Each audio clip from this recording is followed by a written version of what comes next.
पढ़ाया उससे related. Good evening everyone.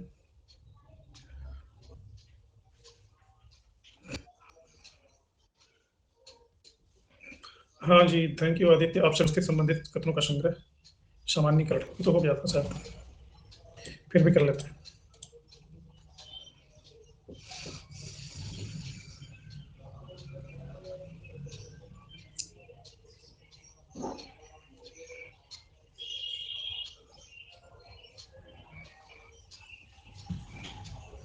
Research aptitude और टीचिंग एप्टीट्यूड में किसी भी पोर्शन में कोई भी डाउट है तो यू कैन आस्क।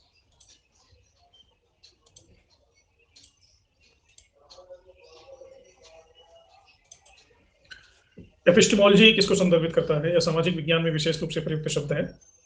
यह रोगों के प्रकार के अध्ययन के लिए प्रयुक्त पारिभाषिक शब्द है। यह अध्ययन के क्षेत्र में ज्ञान का स्वीकार्य स्तर है। यह साक्षात्कार तकनीकी का एक प्रकार।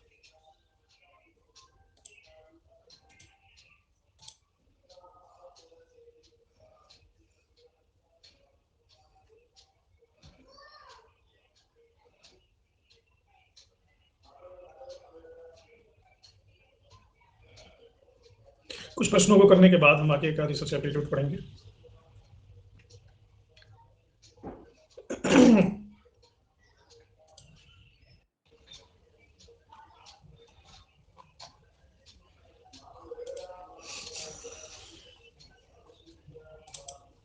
निम्नलिखित में से कौन सा सिद्धांत का एक कार्य है? वर्तमान ज्ञान का एकीकरण करना और सारांश निकालना, भविष्यवाणी करना, घटना की व्याख्या करना, उपरोक्त सभी।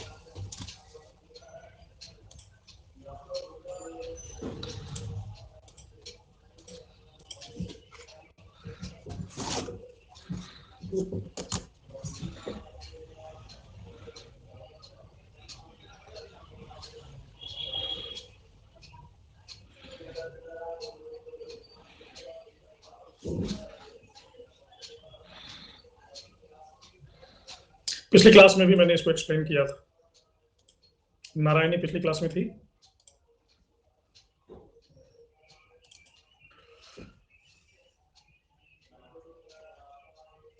कहीं ऐसा तो नहीं कि सारे ही क्वेश्चन हो चुके हैं?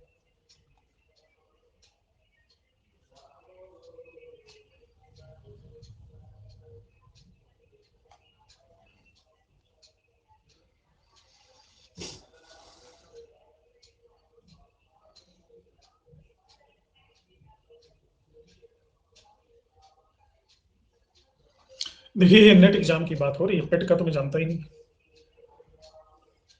ये पेट क्या है? Punjab eligibility test.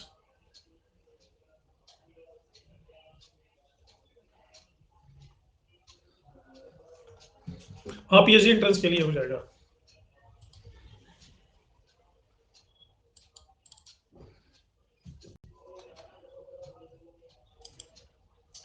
कौन सा कथन सत्य नहीं है? यह अपेक्षा की जाती है कि शोधकर्ता एक विस्तृत अध्ययन वाला व्यक्ति होगा। एक अनुसंधान दूसरे अनुसंधान को जन्म देती है। सभी शोधकर्ता वर्तमान ज्ञान में वृद्धि में योगदान देते हैं। अच्छा शोधकर्ता एक अच्छा व्यक्ति ही होता है। इसमें सही क्या नहीं है?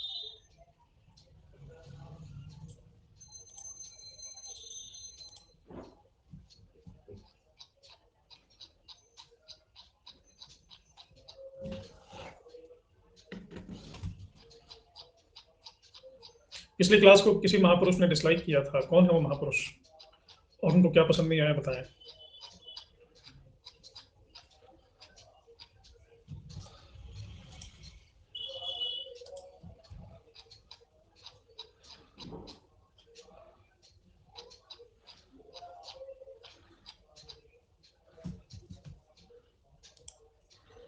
महिला भी हो सकती है।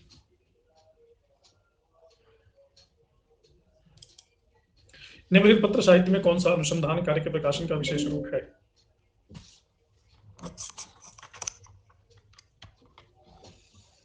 पत्रिका, मोनोग्राफ, जर्नल और बुक्स।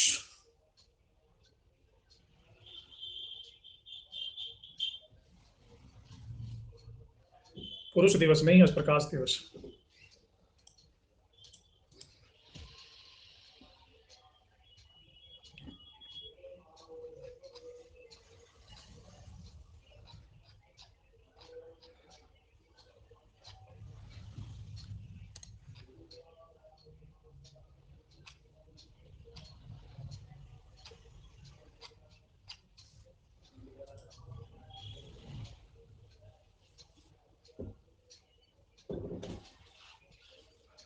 अच्छा, मेन से डे है। अंग्रेजों ने किसी डे को छोड़ा ही नहीं।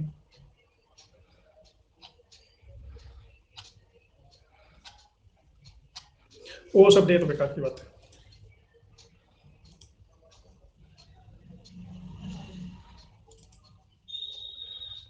निम्नलिखित में से आधुनिक समाज में अनुसंधान के मुख्य कार्य कौन से हैं? ज्ञान के क्षेत्र में प्रगति के साथ गति बनाए रखना, नई चीजों की खोज करना, पूर्व लेखन पर आलोचना करना, स्रोतों की गंभीर रूप से व्यवस्थित जांच और विश्लेषण करना।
तो अब भाई कुछ पढ़ाई भी कर लेते हैं, आपका कोई डाउट तो है नहीं? टाइप्स ऑफ रिसर्च, अनुसंधान के प्रकार। परिणाम के आधार पर मौलिक और व्यवहारिक दो प्रकार होते हैं। तर्क के आधार पर आगमन और निगमन, ये दो प्रकार हैं। प्रक्रिया के आधार पर मात्रात्मक और गुणात्मक, जांच के आधार पर संचरित और असंचरित, अवधारणा के आधार पर वैचारिक और अनुभवसिद्ध, और उद्देश्य के आधार पर वर्णनात्मक से संबंधित, व्याख्यात्मक, समावेशी और प्रायोगिक। ये अनुसंधान के प्रकार है। गुणात्मक में आता है समूह केंद्रित, प्रत्यक्ष अवलोकन, गहन साक्षात्कार, कथात्मक, घटनाजन्य, नृजातीय, व्यक्तिगत अध्ययन और प्रदत्त आधारित। अब इनको एक करके समझना पड़ेगा। परिणाम के आधार पर हम देखते हैं कि दो हैं, मौलिक और व्यवहार।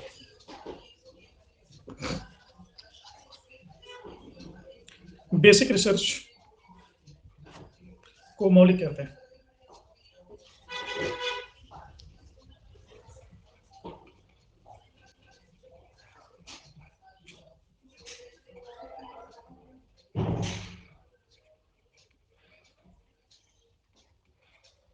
मौलिक या बेसिक रिसर्च।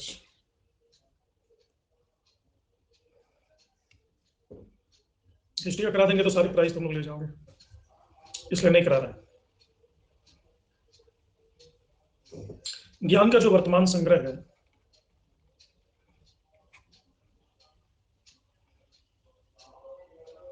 इस संग्रह में वृद्धि होती है मौलिक रिसर्च में। इसका उल्टा है अप्लाइड, यानी जिसे हम कहते हैं व्यवहारिक।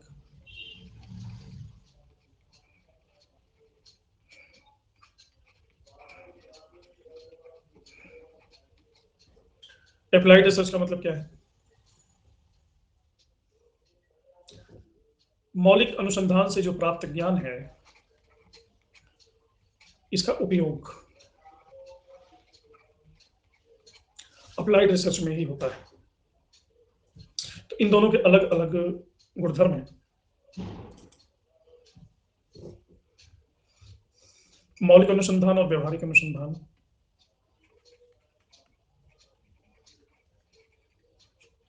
मौलिक अनुसंधान से ज्ञान में वृद्धि होती है, खोज या आविष्कार, यह शैक्षणिक है और यह व्यापक होता है।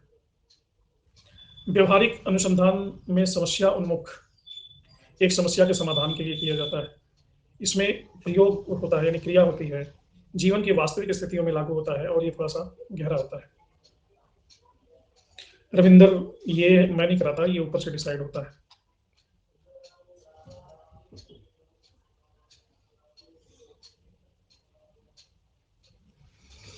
नेक्स्ट है एक्शन रिसर्च।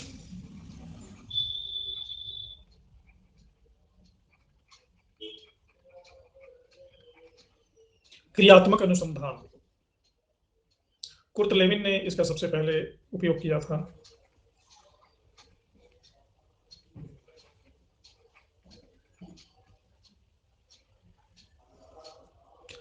और 1940 में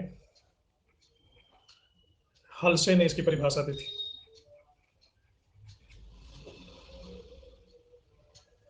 इसके अनुसार क्रियात्मक अनुसंधान वास्तविक संसार के कार्य में हस्तक्षेप है और उस हस्तक्षेप का क्या प्रभाव है इसकी कथा है।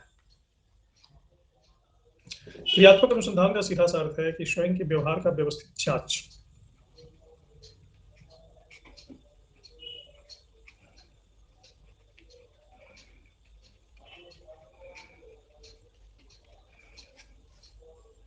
तो ये 3 स्थितियों में उपयोग किया जाता है। कोई इमीडिएट प्रॉब्लम आ गई,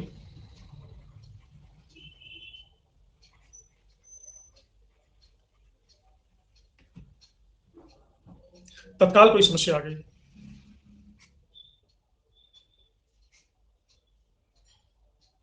उसमें एक्शन रिसर्च यूज होता है। समस्या का कितना समाधान हुआ, सॉल्यूशन हुआ, या सॉल्यूशन होने में क्या प्रोग्रेस है, इसको भी एक्शन रिसर्च से जाना जाता है। और इस सॉल्यूशन प्रोसेस में कैसे सुधार किया जाता है या संशोधन किया जाता है, ये एक्शन रिसर्च से जाना जाता है। अब एक्शन रिसर्च का प्रोसेस क्या है? पहले प्लान बनाते हैं, फिर एक्शन करते हैं, फिर डेवलप करते हैं, फिर रिफ्लेक्शन करते हैं।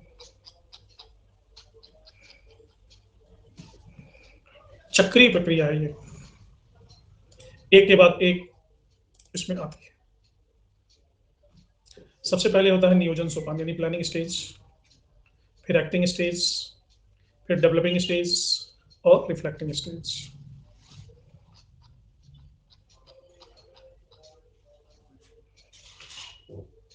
प्लानिंग स्टेज क्या है? कोई भी समस्या है, जैसे समस्या है किसी के सिर में दर्द हो रहा है, अब इस दर्द का निदान चाहिए आपको, तो प्राइमरली प्राइमा फेशिया आप जाएंगे एक डॉक्टर के पास, ये आपकी प्लानिंग है। डॉक्टर मेडिसिन देगा, इंजेक्शन लगाएगा, कहेगा सीटी स्कैन करा लो, आप कहेंगे कि ये तो पैसे बना रहा है, छोटा सा सर में दर्द लेकर के आई हूँ, ये पूरी कहानी सुना रहा है। मैं एक बार ऐसे ही चला गया था, मैंने कहा डॉक्टर साहब बहुत दर्द हो रहा है, कह रहा एडमिट हो जाओ। मैंने कहा श्योरी? तो कहता एडमिट हो जाओ। मैंने कहा क्यों? तो कहता है कि हम एक डिटेल एग्जामिन करेंगे आपका। मैं कहा मैं अपने पैरों पे चल के आया हूँ, अच्छा भला सो रहा हूँ, खा रहा हूँ, पी रहा हूँ, सरकार के बारे में आलोचना भी करने लगता हूँ कभी कभी, दिमाग भी ठीक है,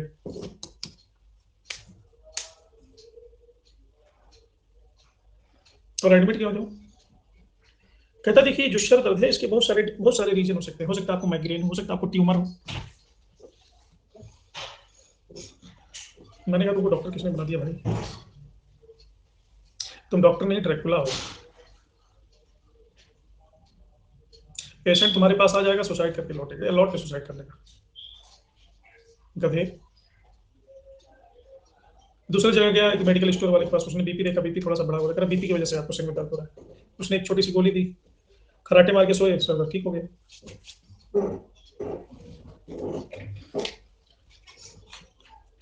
तो एक्शन रिसर्च ये है।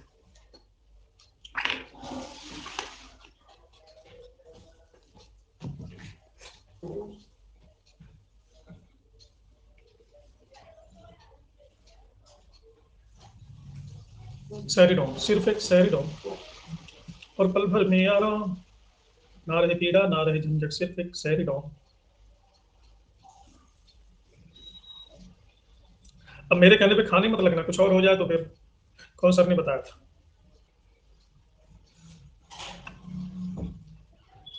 मैं कोई डॉक्टर नहीं।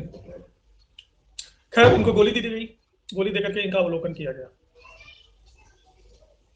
अवलोकन के चक्कर में पता चला सर दर्द तो ठीक हो गया, पेट दर्द शुरू हो गया। अब पेट दर्द की गोली दे दी है, तो पेट दर्द ठीक हो गया तो टांगे दर्द करने लगी।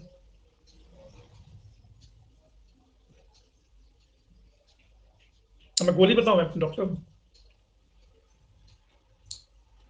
तो नियोजन सोपान तो ये था कि प्लानिंग कर रहे हैं कि इसको सॉल्व कैसे किया जाए। विकासोन्मुख सोपान ये है कि एक चीज ठीक कर रहे हैं, दूसरी समस्या आ रही, तीसरी समस्या आ रही है। तो ये एक्टिंग स्टेज है।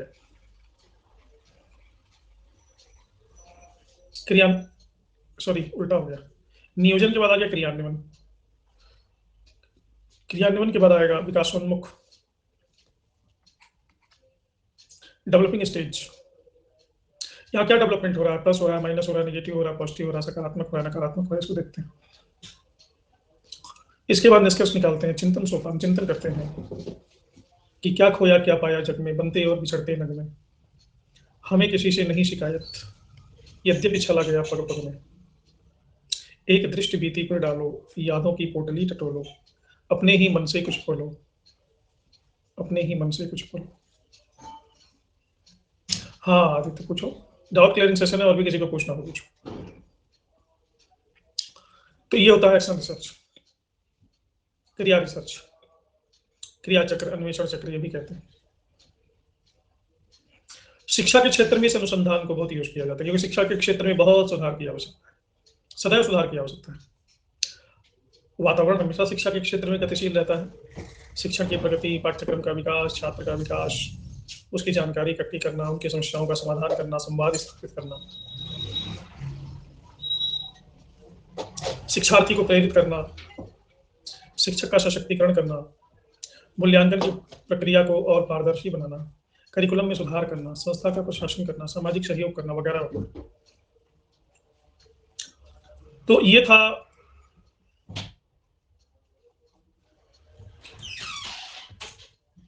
मौलिक और क्रियात्मक अनुसंधान, यानी परिणाम के आधार पर। अब हम बात करेंगे तर्क के आधार पर। अनुसंधान के दो प्रकार है, आगमन और तिगमन।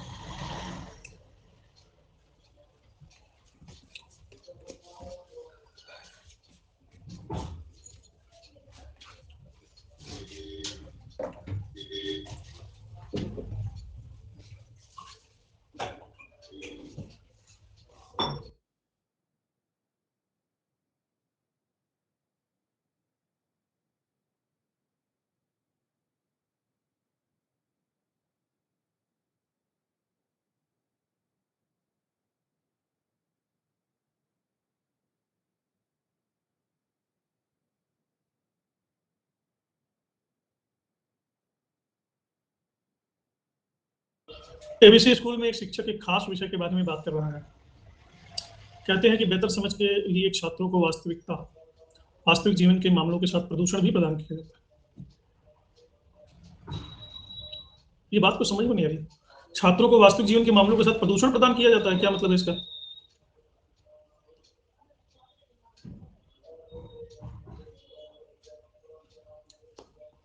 ये बात को समझ में नहीं आई, ये गलत क्वेश्चन है।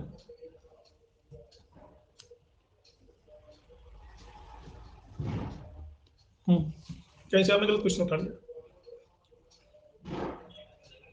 प्रदूषण देने क्या जरूरत है, प्रदूषण अपने भीतर ही होता है। मोरल डाउन हो जाता है बहुत बार, प्रॉपर स्ट्रेटजी पता ना होने से।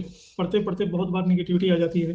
कैसे मोटिवेटेड रखें खुद को और प्रॉपर तरीके से कैसे पढ़ा जाना चाहिए, प्लीज गाइड। अदिति कब से शुरू किया है प्रिपरेशन, ज्वाइन कब से किया है प्लस पे? मिनी इसको रिपोर्ट करो, ये क्वेश्चन गलत है।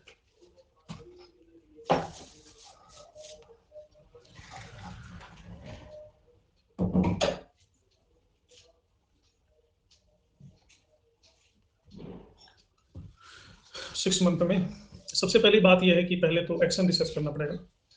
मोरल डाउन मत करो। देखो, मन का ये स्वभाव है, कभी मन बड़ा प्रसन्नचित्त रहता है, कभी मन बड़ा दुखी रहता है। और मैं बता रहा हूँ कि अपने अनुभव से ये बात बता रहा हूँ कि हर एक स्टडी का एक सैचुरेशन पॉइंट होता है।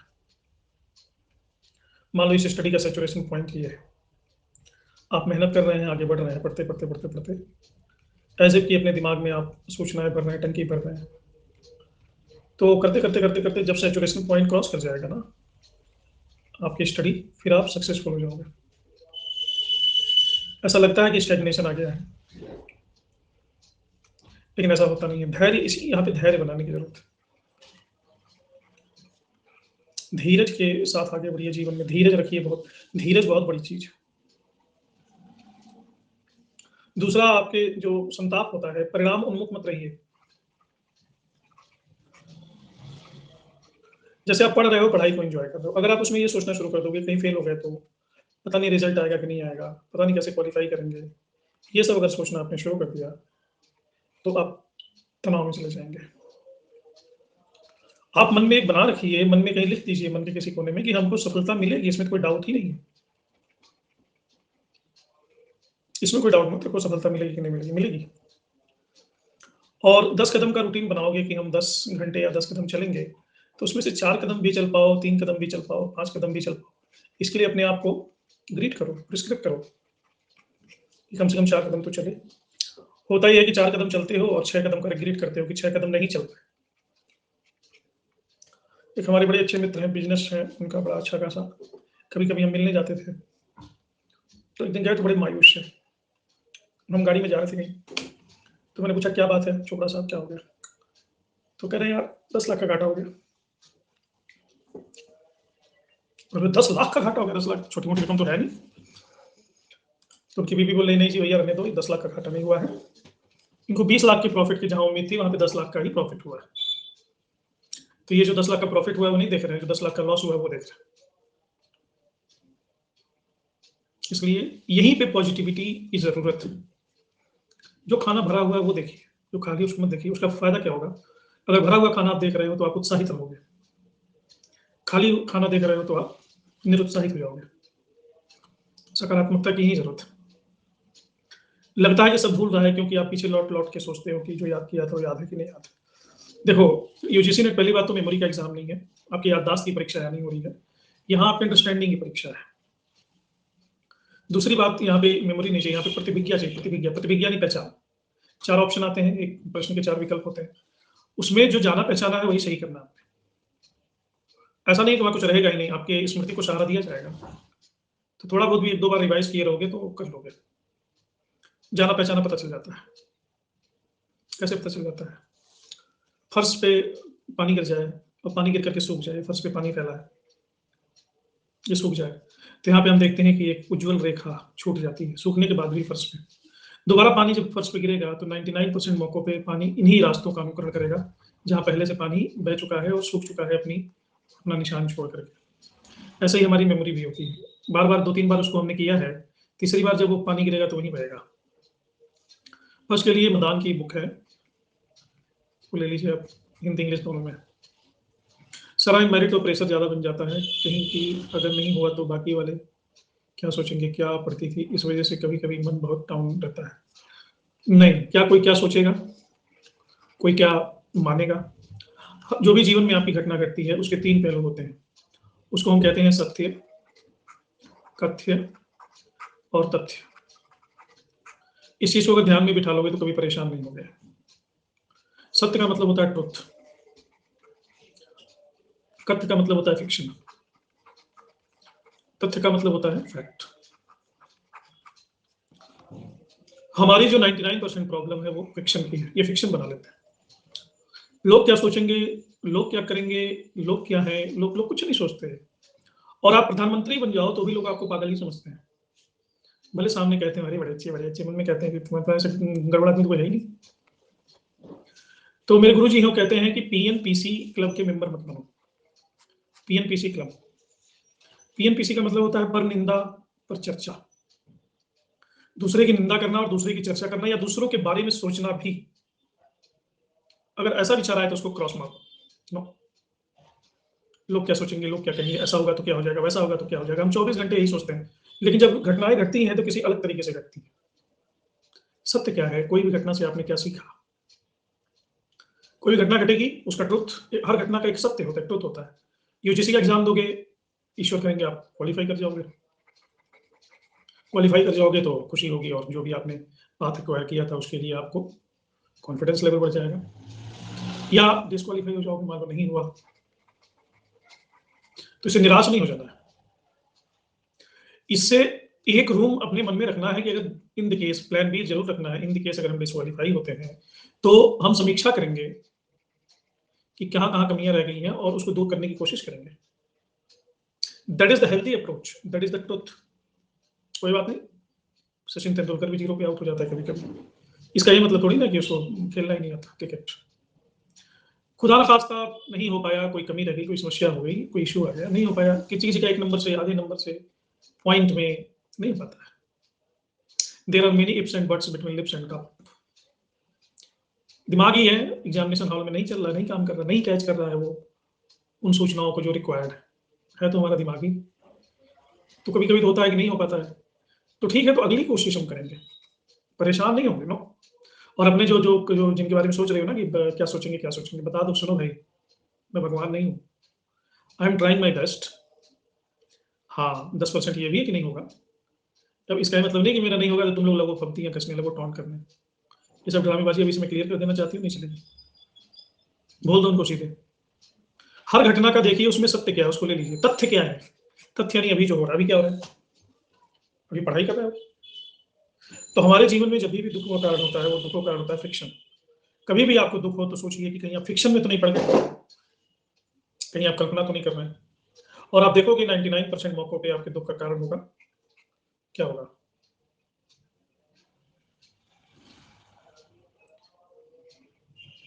फिक्शन।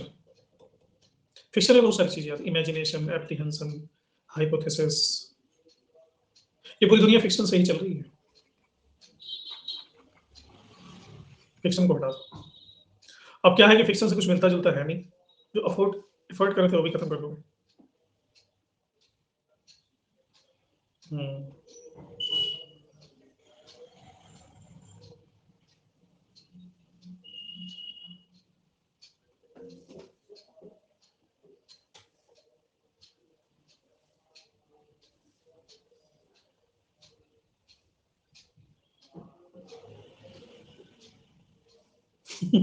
मेड चोरी करके भाग गई। चलो मेड ने आपके ज्यादा से ज्यादा कितने कुछ हजार रुपए चुरा लिए होंगे ना, वो रुपए तो आपने कमाए, लेकिन भरोसा जो गंवा दिया वो पक्का नुकसान हो गया। भरोसे को मत गंवाओ, भरोसा अपना बनाए रखिए, इस दुनिया में अच्छे लोग भी हैं। असली चोरी तो भरोसा हो गया ना।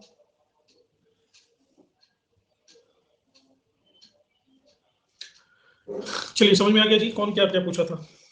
B stuck on fact and truth, don't be fictitious. जब भी नेगेटिव है तो पॉजिटिव सोचो, पॉजिटिविटी शब्द को याद रखो बार बार, अपने ऊपर ध्यान रखो कि कहीं मैं नेगेटिव तो नहीं हो रही हूँ, कहीं मैं नेगेटिव में पॉजिटिव बातें करो, अपने लोगों के बीच शेयर करो कि जब हम प्रोफेसर बन जाएंगे तो यहाँ अप्लाई करना है, वहाँ से पीएचडी करना है, ऐसे करना है, वैसे करना है, थोड़ी प्लानिंग बनाओ, डायरी लिखो। मैं तो ऑक्सफोर्ड जाने की सोच रही हूँ, मैं कैम्ब्रिज जाने की सोच रही हूँ, मैं तो ट्रिनिटी जापान जाऊंगी, ये यूनिवर्सिटी जाऊंगी। सोचना हो तो ये सोचो ना। ऐसे रिसर्च पेपर लिखेंगे, इंटरनेशनल कॉन्फ्रेंसेज होगा तो वहाँ अटेंड करेंगे, वहाँ पे पेपर प्रेजेंट करेंगे, कुछ विद्वान लोग मिलेंगे, कुछ अच्छे लोग मिलेंगे, उनसे बातें करेंगे, बहुत कुछ सीखने को मिलेगा, देश विदेश घूमने को मिलेगा। क्लास में हमारे बहुत सारे स्टूडेंट्स होंगे, उसमें टॉपर होंगे, उनसे हम अपने आइडियाज को शेयर करेंगे, डिबेट होगा। ये बड़ी रंगीन दुनिया है। हाँ प्रीवियस ईयर क्वेश्चन पेपर है, तो जैसा सोचोगे उन्हीं घटनाओं को आकर्षित करोगे। ठीक है, अब आइए विषय वस्तु पर। तर्क के आधार पर अनुसंधान के दो प्रकार हैं। अपने मन का घोड़ा हाँकना अपने ही हाथ में, तो अपने मन के घोड़े की लगाम अपने हाथ में रखो।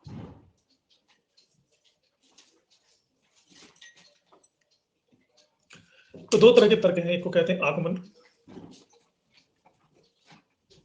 और दूसरे कहते हैं निगमन।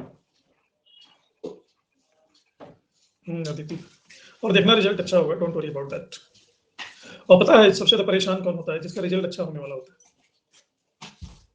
कहते हैं ना कि सूरज निकलने के पहले अंधेरा घना हो जाता है।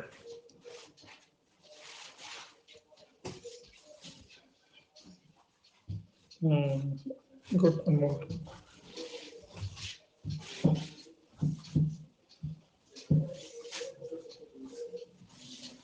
अभी लास्ट मोमेंट कहाँ है, अभी तो बहुत दिन पड़े हुए हैं, 29 एग्जाम है ना, तो आज 19 है। लास्ट मोमेंट का मतलब ये है कि अपने मन का हो तो अच्छा, अपने मन का ना हो तो और भी अच्छा, क्योंकि वो परमात्मा के मन का हो रहा है। God has bigger plan than you have for yourself. जो आप सोच रहे हो कि आपके लिए है। और मैं पढ़ता रहता हूँ ना, ये सारे जो हमारे महापुरुष हैं, सारे फेलियर लोग हैं। अमिताभ बच्चन कोयले की दुकान में नौकरी करते थे, वहां से भगा दिए गए। एडिसन और आइंस्टीन हाई स्कूल फेल हो गए।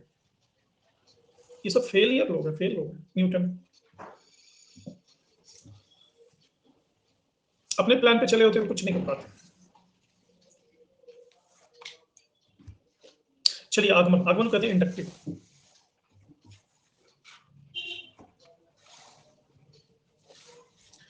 इंडक्टिव में हम विभिन्न अनुभवों का सामान्यीकरण करते हैं।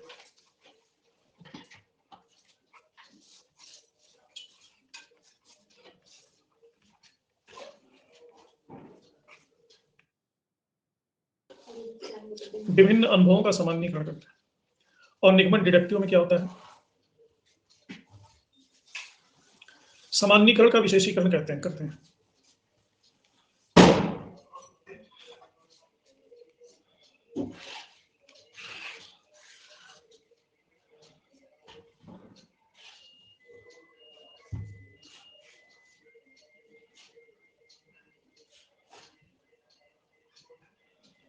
इसका मतलब क्या हुआ? आगमन, जैसे मान लो कोई कहता है कि यह गाय दूध देती है, गाय नंबर 1 दूध देती है, गाय नंबर 2 भी दूध देती है, गाय नंबर 3 भी दूध देती है। इसका मतलब वो सभी गाय दूध देती है।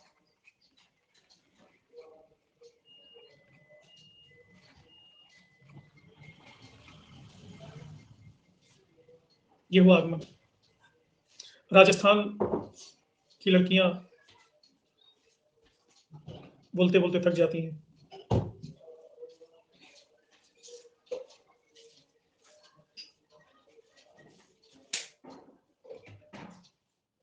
फिर भी बोलना नहीं छोड़ती, बोलती ही रहती हैं। इसका ठीक उल्टा है निगमन। निगमन में इसका ठीक उल्टा हो जाता है। नहीं शिव कुमार, ये डिस्टेंस डिस्टेंस छोड़ो। देखो अल्टीमेटली मैं आपको एक अंदर की बात बताता हूँ, क्वालिटी मैटर्स। तुम्हारे अंदर अगर ज्ञान का दीपक जला हुआ है ना, तो तुम्हारी निगेटिविटी को पॉजिटिविटी समझ लिया जाएगा। अगर नॉलेज है तो। और अगर नॉलेज नहीं है, आप ऑक्सफोर्ड से पढ़ के आए हो, तो ऑक्सफोर्ड भी धूमिल हो जाएगा, कहेंगे ऑक्सफोर्ड में से गधे पलते हैं। तो कहाँ से क्या किए हो ज्यादा मैटर नहीं करता, तुम क्या हो ये मैटर करता है। तो एफर्ट कीजिए अपने ज्ञान के दिशा में। निगमन तर्क प्रणाली सामान्य से विशेष, अब इसका उल्टा हो जाएगा। सभी गाय दूध देती है,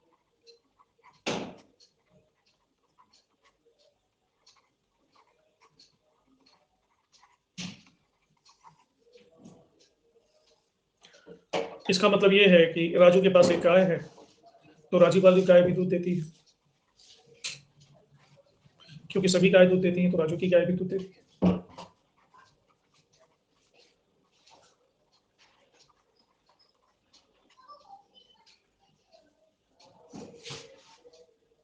अच्छा आप बातचीत बंद करो, ये आगमन निगमन समझ गए?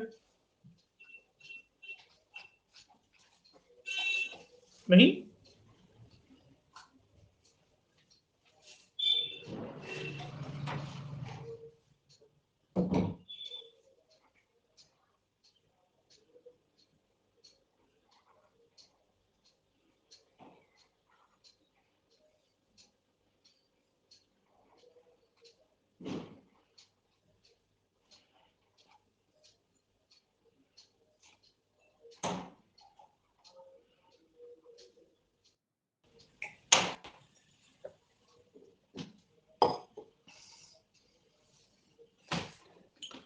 दिखाई दिया, मैंने कर दिया रिफ्रेश।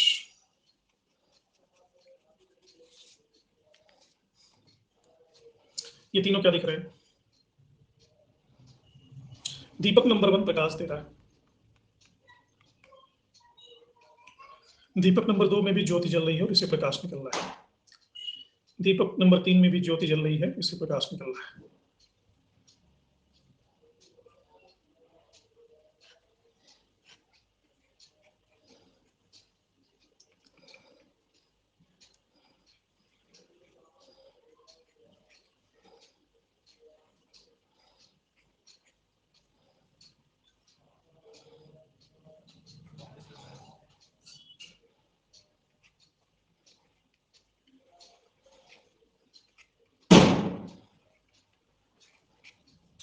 तो यहाँ दीपक के सर पे ज्योति खड़ी है, तो यहाँ क्या होना चाहिए?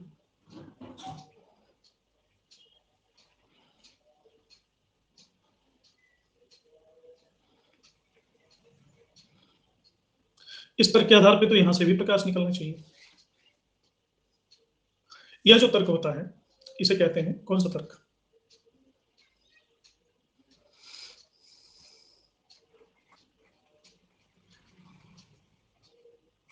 आगमन।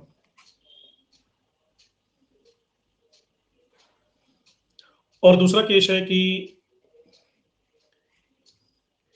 एक दीपक जल रहा है और इस दीपक की ज्योति से प्रकाश निकल रहा है।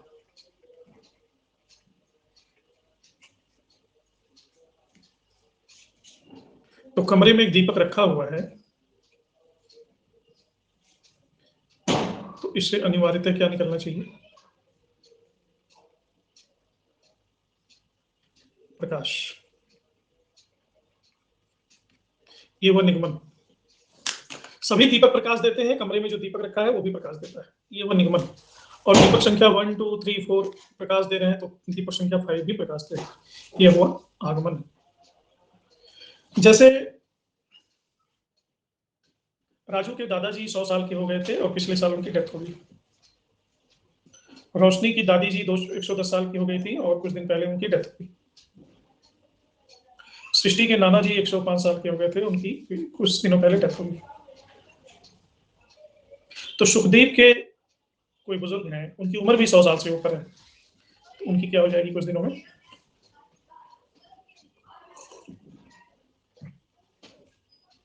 कुछ घटनाओं के आधार पर हम एक निष्कर्ष निकालते हैं, यहाँ आगमन, ठीक है। और कुछ निष्कर्षों के आधार पर किसी घटना का अनुमान लगाते हैं, यह निगमन। जैसे एक निष्कर्ष है कि सभी मनुष्य मर जाते हैं, वही ऑलरेडी जो रूल है, जो निष्कर्ष है वो जनरलाइज होता है, सभी बुजुर्ग मर जाते हैं, एक निष्कर्ष है। तो राम नारायण भी एक बुजुर्ग है और राम नारायण भी मर जाएंगे, ये जनरलाइजेशन है।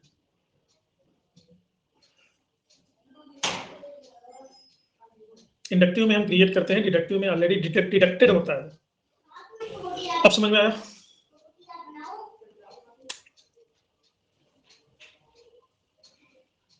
गुड। ज्योति तुमको भी आ गया?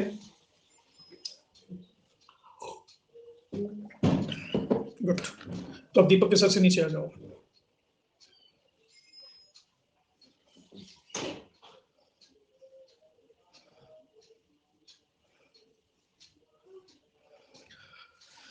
तो ये हुआ तर्क के आधार पर शोध। नेक्स्ट है प्रक्रिया के आधार पर, मात्रात्मक और गुणात्मक।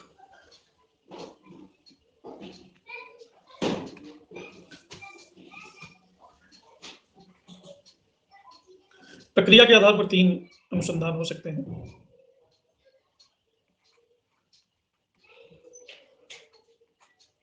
प्रोसेस के आधार पर,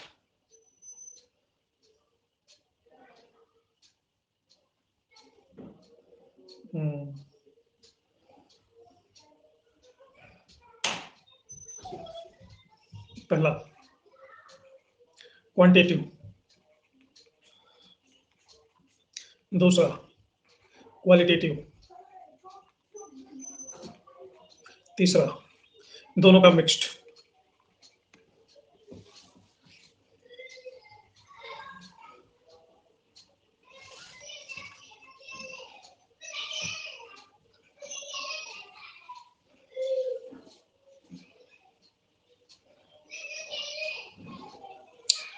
क्वांटिटेटिव रिसर्च जिसमें संख्या का महत्व है, जैसे कोई भी रिसर्च पॉपुलेशन पे हो रही है ना, तो ये क्वांटिटेटिव रिसर्च। अभी कोरोना पे जो डेथ रिसर्च आती थी वो भी क्वांटिटेटिव रिसर्च थी, कितने लोग मर गए, कितने लोग इन्फेक्टेड हुए, कितने लोग ठीक हुए। एक्स पोस्ट फैक्टो आगे आएगा, हाँ वो भी क्लास होगी। कोई भी रिसर्च जो संख्या में, जैसे किसी जगह का तापमान क्या है, टेम्परेचर क्या है, अब टेम्परेचर को डिग्री सेल्सियस में ही हम मेजर करेंगे तो एक संख्या है। तो ये जो मात्रात्मक शोध होता है, ये किसी भी प्रकार के भाव से रहित होता है, इसमें कोई भी प्रकार का भाव नहीं है। जैसे भारत की जनसंख्या का अनुपात हम लगाएं तो गरीबी रेखा से ऊपर, उदाहरण के लिए एबव पॉवर्टी लाइन, मान लीजिए 125 करोड़ में 10 करोड़ लोग, उदाहरण के लिए बोल रहा, ऐसा है नहीं कुछ, और बाकी 115 करोड़ लोग बिलो पॉवर्टी लाइन, बीपीएल। तो ये संख्या के आधार पर हुआ, यहाँ करोड़ों की बात हुई। लेकिन जनसंख्या का एक और रिसर्च हो सकता है कि पॉपुलेशन में कितने लोग सुखी हैं, एक पॉपुलेशन में कितने लोग दुखी हैं। जैसे भूटान में चलता है happiness, gross happiness index, GHI। बाकी देशों में चलता है जीडीपी, ग्रॉस डोमेस्टिक प्रोडक्ट। यहाँ चलता है GHI, हैप्पीनेस इंडेक्स।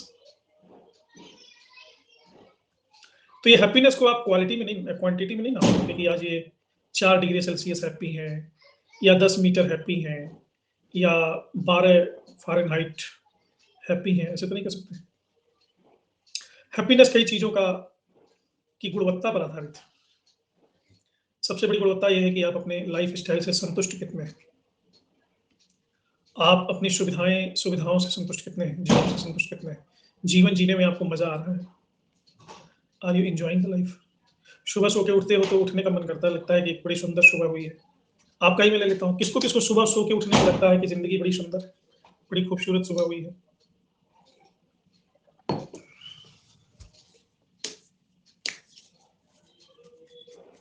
ये नवाचार उस पर आया, भूटान में आया।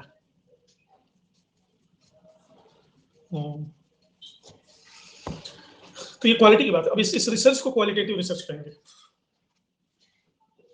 लेकिन ये रिसर्च मान लो पॉपुलेशन में हो रही है, एक जनसंख्या पर हो रही है,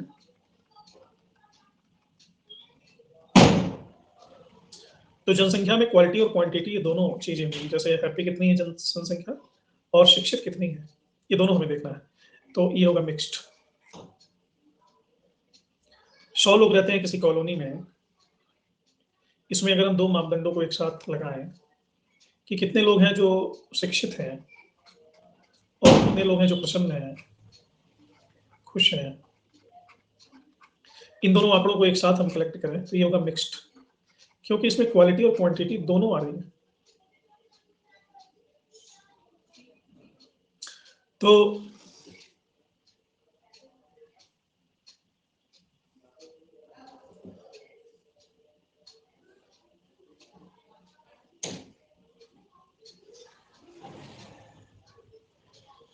वो बोल बोल के थक जाती है तो अपनी आवाज पिटनी से कहती है।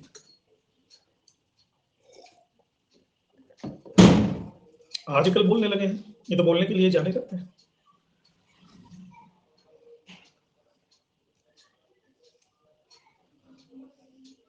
एटलीस्ट जिसकी बेइज्जती हो रही है उसको नहीं, किसी की बेइज्जती हो गई।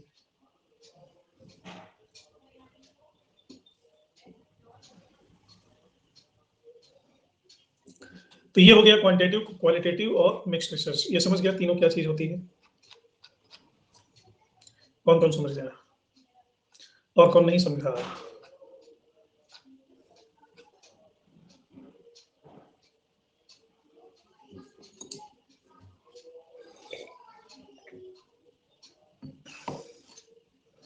नहीं समझे, मी का मतलब क्या, समझे कि नहीं समझे। तो ये हो गया प्रक्रिया के आधार पे। अब अगला है जांच के आधार पर।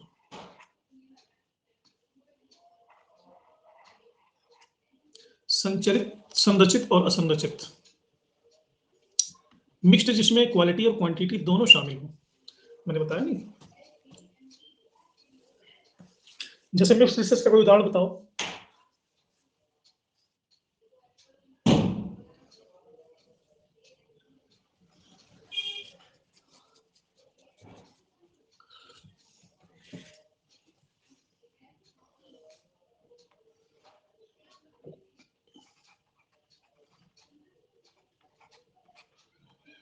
मिक्स्ड। जैसे मैं ये कहूं कि इस पर शोध किया जाए कि एक कॉलेज, कितने कॉलेज के स्टूडेंट, कोई कॉलेज है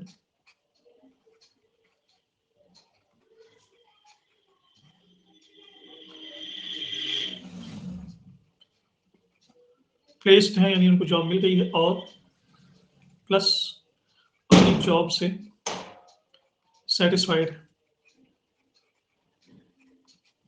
ये दोनों एक शिक्षा रिसर्च करके बताना है।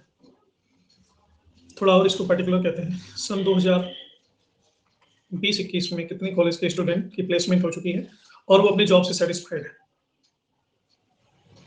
तो निष्कर्ष निकलेगा कि 72% जॉब की प्लेसमेंट हो चुकी है, जिसमें से सिर्फ 3% लोग सेटिस्फाइड है। अब ये दोनों सर्वेक्षण एक साथ एक ही लोग पे करना पड़ेगा, लेकिन दोनों के रिसर्च क्वेश्चन अलग होंगे।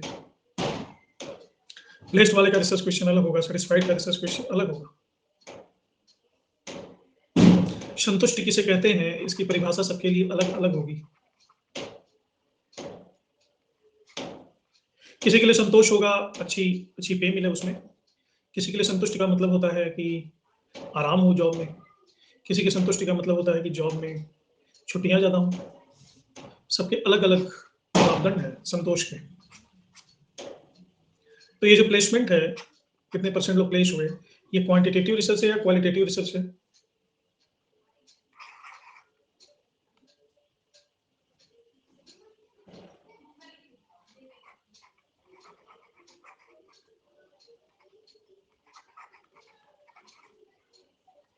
और कितने लोग सेटिस्फाइड हैं, ये कौन सा रिसर्च है?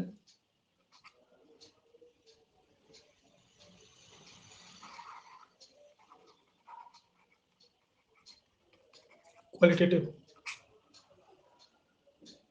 तो जहां ये दोनों एक साथ रिसर्च कराए जाएंगे, ऐसे रिसर्च को क्या कहेंगे?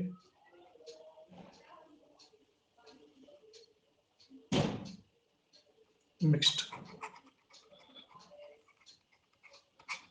अब समझ में आई बात?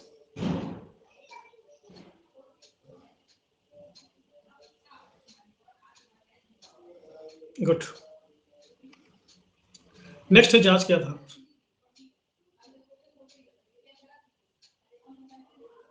अच्छा, इसके पहले यहाँ देखते हैं कि क्वालिटेटिव रिसर्च में भी कई और प्रकार हैं। समूह केंद्रित, प्रत्यक्ष अवलोकन, गहन साक्षात्कार, कथात्मक, घटनाजन्य, इंद्रिय जातीय, व्यक्तिगत अध्ययन, प्रदत्त आधारित।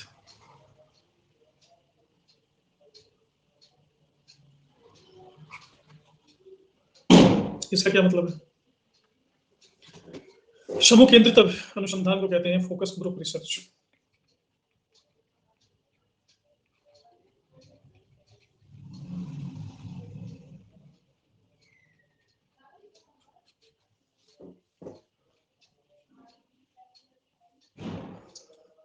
इसमें एक समूह पर रिसर्च किया जाता है।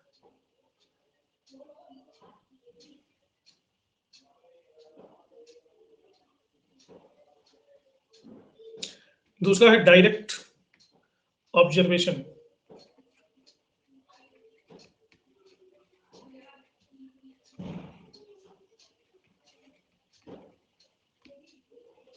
प्रत्यक्ष अवलोकन,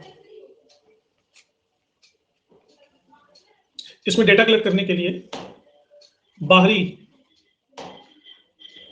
पर्यवेक्षकों को अपॉइंट किया जाता है।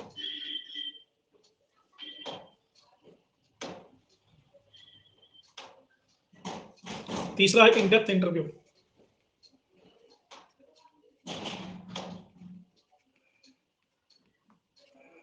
ये तो सभी जानते हैं, इंटरव्यू के माध्यम से रिसर्च। नेक्स्ट है नैरेटिव रिसर्च।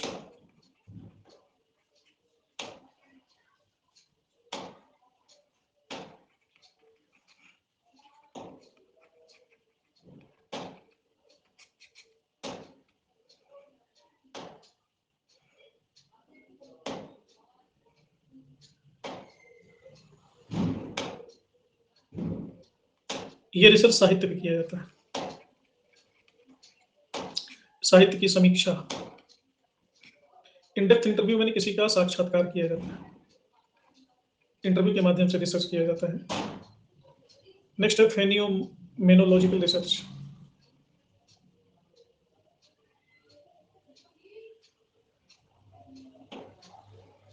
फेनोमेनोलॉजिकल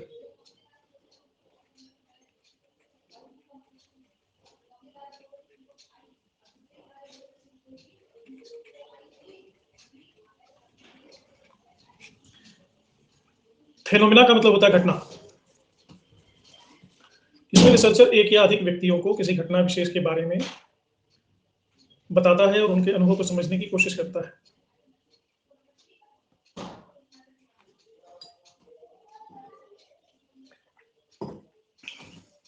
अगला है इथनोग्राफी।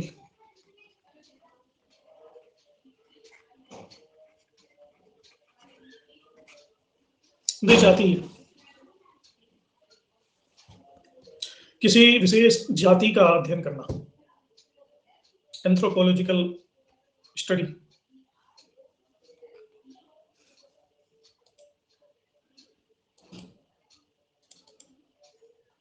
व्यक्तिगत अध्ययन अनुसंधान यानी केस स्टडी।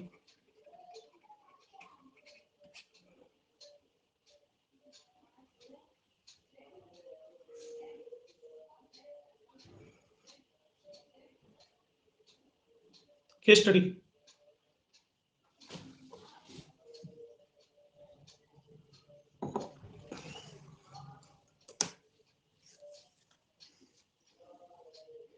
हाँ, ये एग्जाम्पल है। जो इंट्रोगेशन करते हैं ना, वो इन डेप्थ इंटरव्यू भी का ही एग्जाम्पल है।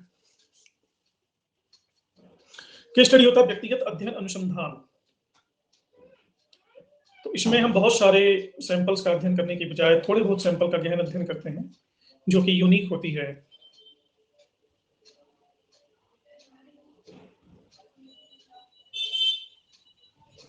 जैसे मनोवैज्ञानिक प्रॉब्लम है, किसी को समाजशास्त्रीय प्रॉब्लम है, व्यापार में प्रॉब्लम है, तो वहां पे ये केस स्टडी काम आता है।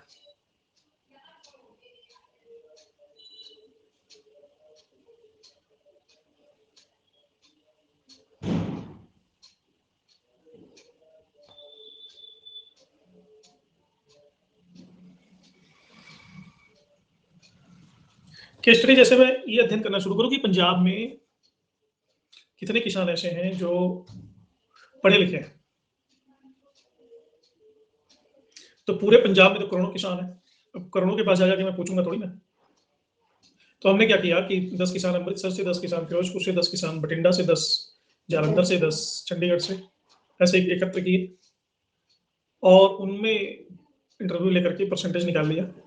6% लोग पढ़े हुए निकले उदाहरण के लिए। तो ऐसे कहते हैं केस स्टडी, सैंपलिंग लेके स्टडी करना।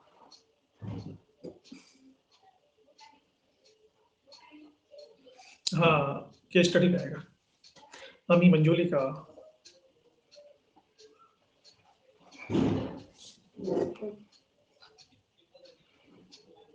दुर्गाष्टमी के दिन आना।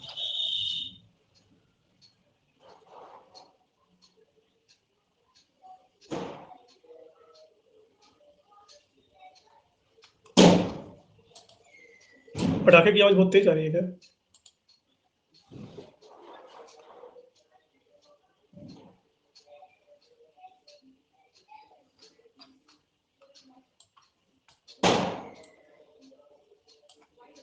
उसको मत सुनो।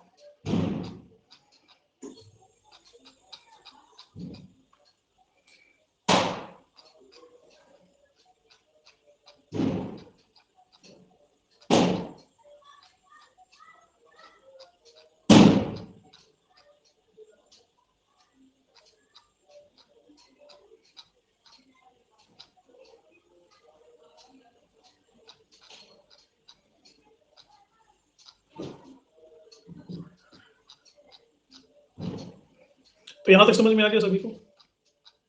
Focus group research, direct observation, in depth interview, narrative research, phenomenal research, ethnographic case study.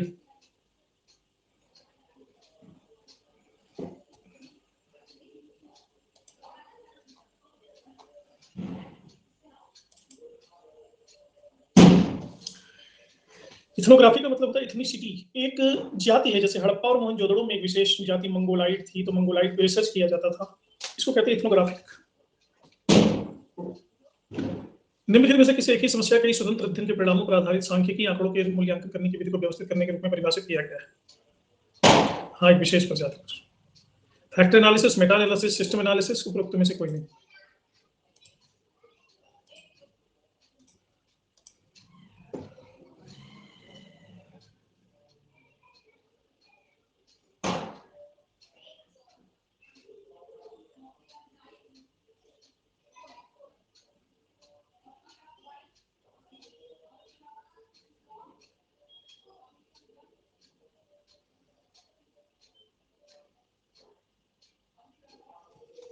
Meta analysis.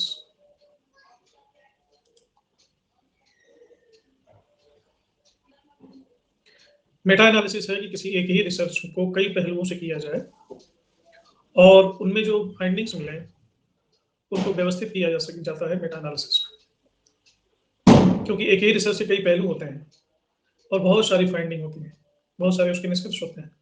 इन निष्कर्षों को व्यवस्थित रूप में एक जगह रखते हैं, that is called Meta analysis.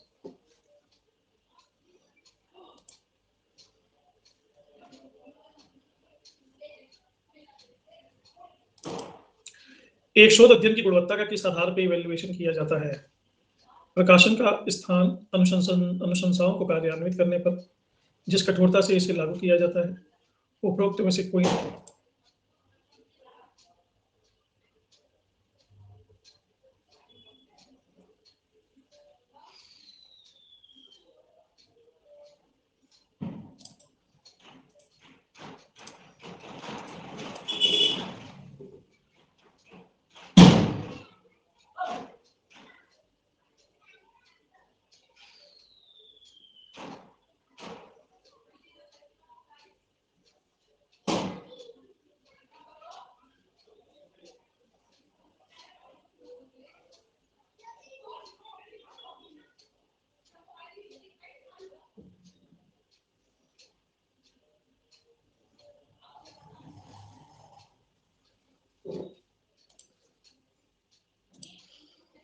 एक रिसर्च की क्वालिटी को इवेल्युएट किया जाता है कि किस कठोरता से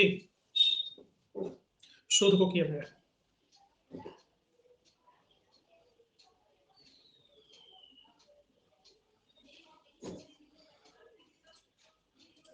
तो आज इतना ही क्लास को रहने देते हैं।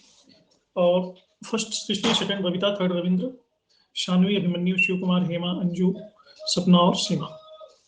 तो शत्रु कहीं विराम देते हैं, मिलते हैं 9 बजे। आगे फिर हम करेंगे।